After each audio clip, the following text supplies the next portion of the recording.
మహబూబ్ నగర్ ఇది జనరల్ స్థానం. ఈ జనరల్ స్థానానికి వచ్చేసి ముగ్గురు అభ్యర్థులు ఉన్నారు. ఇక్కడ మన్నె శ్రీనివాస్ రెడ్డి బీఆర్ఎస్ నుండి ఉన్నాడు, చల్లా వంశీచంద్ర రెడ్డి కాంగ్రెస్ నుండి ఉన్నాడు, ఇక డికే అరుణ ఇక్కడ బీజేపీ నుండి ఉన్నది. ఇక్కడ డికే అరుణ గతంలో కాంగ్రెస్ నుండి ఉండే, వంశీచంద్ర రెడ్డి కూడా మొదటి నుండి కాంగ్రెస్ లో ఉన్నాడు.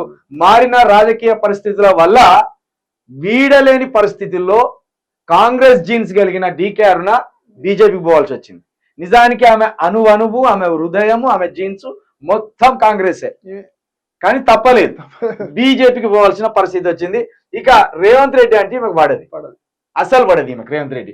దానివల్ల కాంగ్రెస్ అధికారంలోకి వచ్చినా ఆమె బీజేపీలోనే ఉన్నది తప్పించి కాంగ్రెస్ కు రాలేదు. ఒకవేళ కాంగ్రెస్ అక్కడ అధికారంలోకి వస్తే చెప్పలేం, మారే అవకాశం ఉంటది. ఇక దీనికి సంబంధించి ముగ్గురు వ్యక్తుల మధ్య అభ్యర్థుల మధ్య విజయ అవకాశాలు ఎట్లున్నాయో ఒకసారి చూద్దాం. ఇక మహబూబ్ నగర్ లో 2019లో 77,829 ఓట్ల మెజార్టీతో మన్నె శ్రీనివాస్ రెడ్డి ఎంపీగా విజయం సాధించిండ్రు.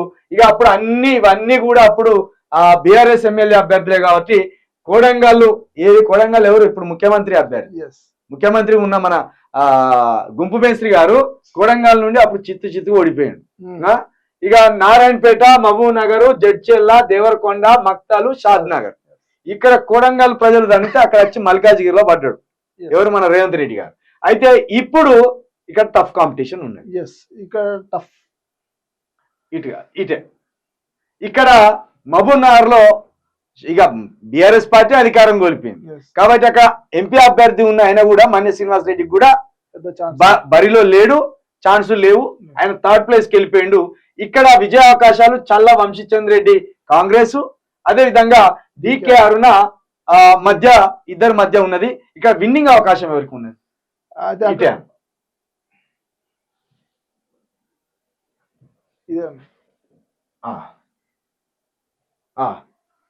ఇక్కడ విన్నింగ్ అవకాశం వచ్చేసి చల్లా వంశీచంద్ర రెడ్డికే ఉందా? కాంగ్రెస్ కే ఉందన్న.